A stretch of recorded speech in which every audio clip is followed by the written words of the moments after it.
Welcome to Workshop George. It's bloody freezing in here today and we're going to do a walk around of the Brooks steam car project. Here we have it, 1924 Brooks steam car, built in Canada, in Toronto. Fairly rare car now. There might be 12 left ish, not many either way. They didn't make many, 180 or 200. I'm not sure how accurate the records are, but they didn't make a lot of them. I'll tell some of the story about Brooks and his escapade another time. The plan for this car, for now, is to recommission it, try and make it roadworthy, road usable. Once that's done, we'll look at restoring it. The most notable thing about this, it hasn't got a body on it. It's supposed to. It's a kind of Al Capone 1920s style gangster car body. It should have. That's not there. And I suspect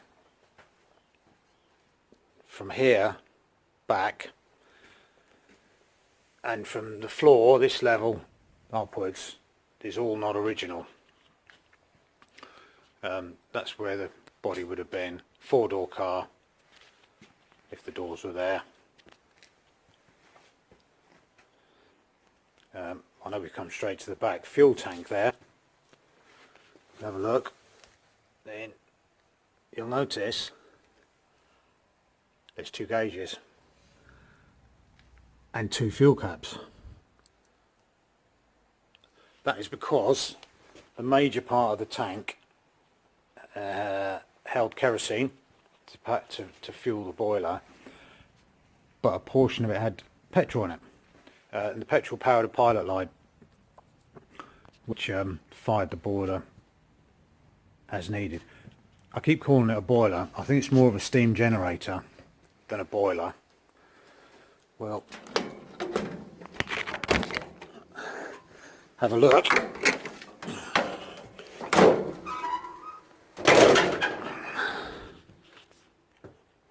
There we are. Steam generator in there. Between 600 and 700 tubes in that. I think about half-inch diameter tubes run up through there. When we get to the sorting that out, we can have a proper look at that.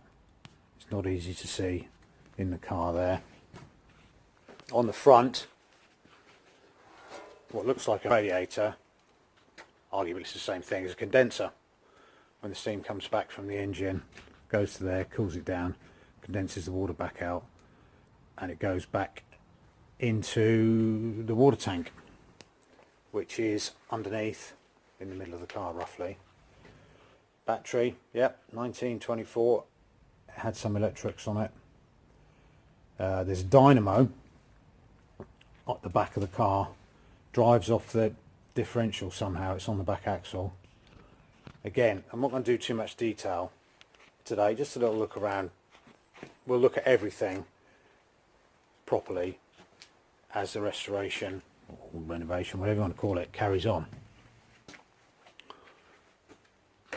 A lot of valves there. Some of them I know what they do, some they don't.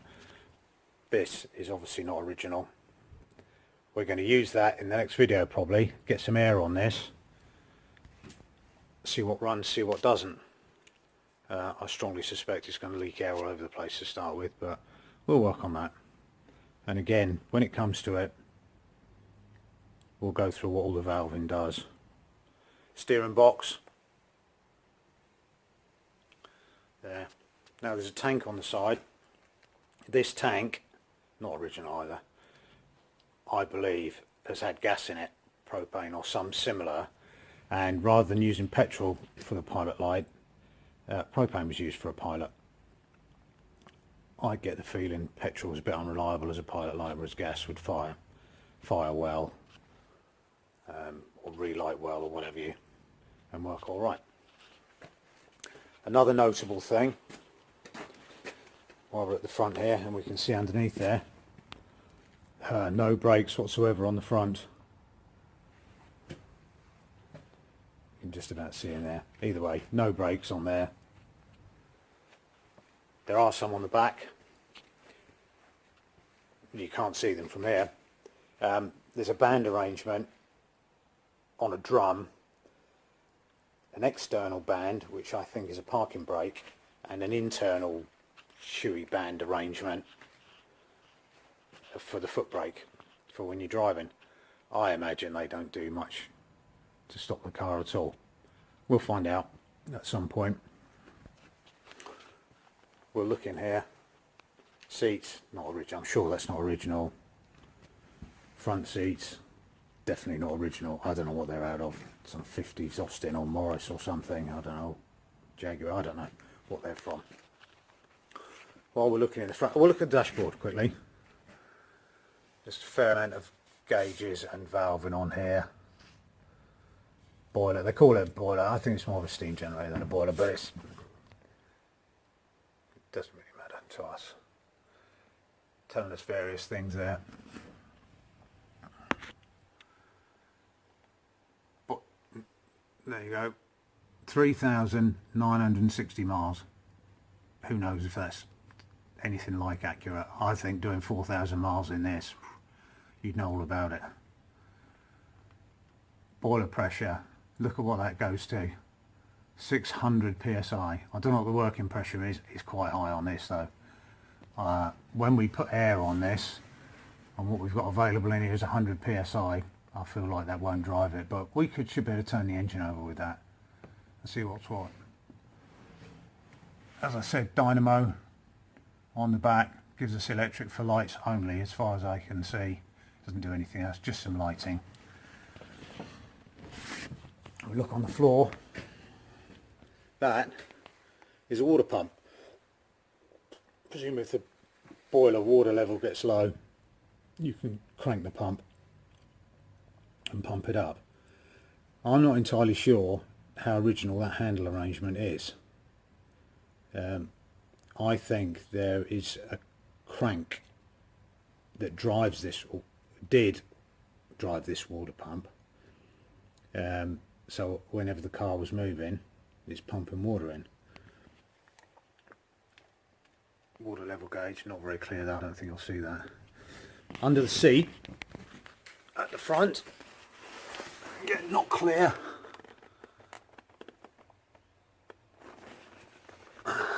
That's a lubricator to lubricate the steam cylinder. The cylinders, and in that area, I don't know where else. I've not tracked all the pipes anyway. I don't know where it goes, but it's definitely for cylinder lubrication. And one of the handles, I do know what it does. This one, you can manually turn that, which turns the lubricator and squeezes a bit of oil in. These are not original. They are all to do with the gas tank and the pilot light. I don't know what they do. We'll find all that out as we get onto it. Wooden wheels. Hickory. The spokes are made of hickory. Steel wheels. I don't know what these are called when you have a separating rim, but obviously if you have a puncture or some other problem, you just change the rim over on the wheel. I don't imagine that's much fun at the side of the road either. Box on the back, not original. That's all been put on. This work that's been done on here, done a long time ago I think. I can't establish when it was done, but long ago when it was still in Canada. It's not been run. This car's not been run for a long time. I don't know if it's 30 years, it's a long time anyway. But there's a couple more bits we can look at while we're here. If I can get it out, we can have a look underneath without going underneath.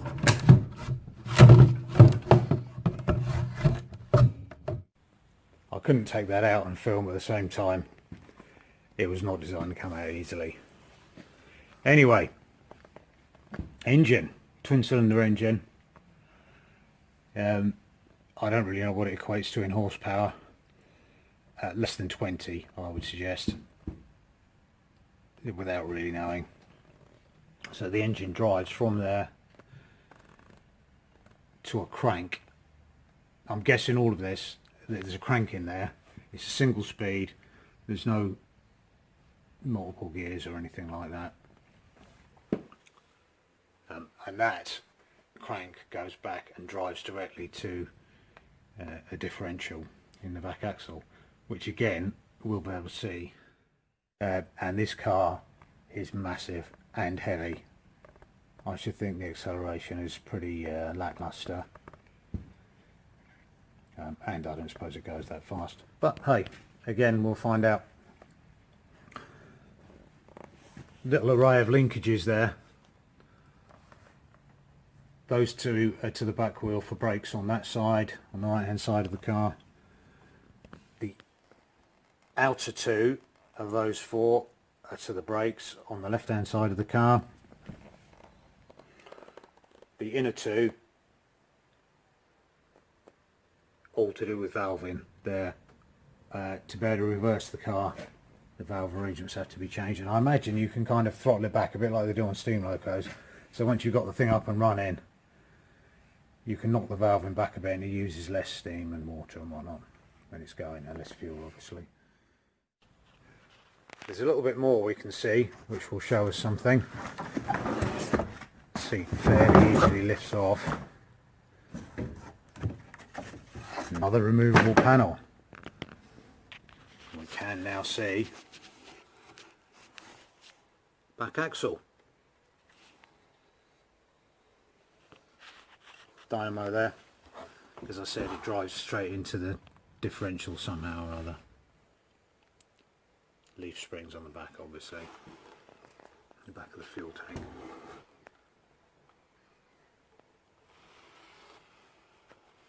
As I've said a couple of times, we'll look at everything in detail when we get to the various parts of it. We'll have a look in the other side of the engine compartment. Lots more valves to play with. We'll go through what they all do when we get in there. I don't know what they all do. This might be fun. Klaxon. I bet that makes a good noise. We'll find out. I'm unsure about this. It's a blower or a sucker of some description. I don't know if it's to make the boiler fire hotter. I'm not sure why that's there. That's something that we'll have to look at later. We'll look at it all later. We'll find out what everything does and get through to it all. A view in the dashboard from the passenger side this time. I didn't mention the foot pedals. The pedal on the left adjusts the valve gear. I'm going to assume that's some method of reversing there. The pedal on the right is for the brakes. Handbrake there, and this here, we'll call that a throttle.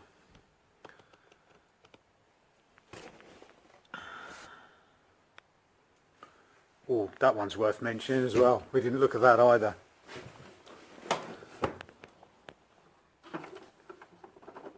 Windscreen wiper.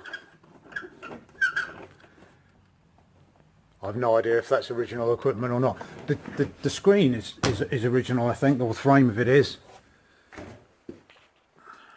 And it obviously used to do something before to do with the roof. Or there was an opening panel up here, like an air vent sort of opener on some. Another little roof in the inside. That there, I mentioned a crank for the water pump. I think that's what that is there.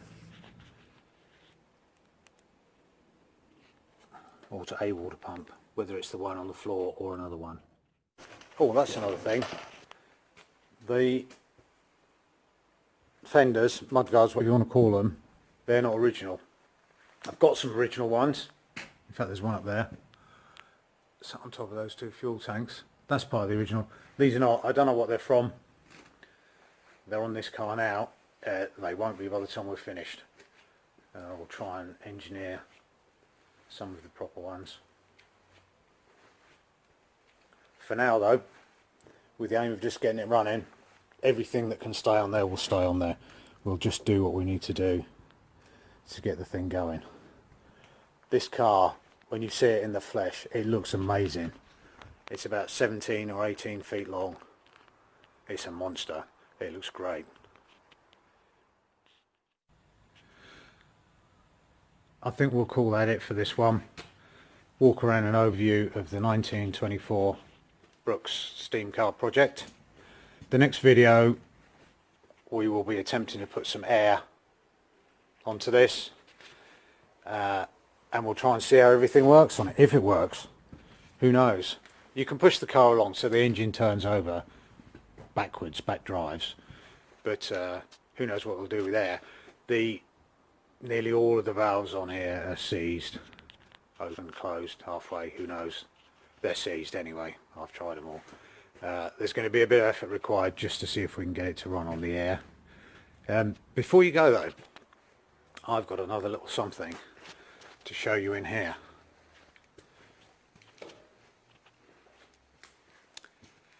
Two more chassis. There's a bit more to this project. I'll tell you a bit about that during the next video. If you enjoyed this video, please like and subscribe, and thanks for watching.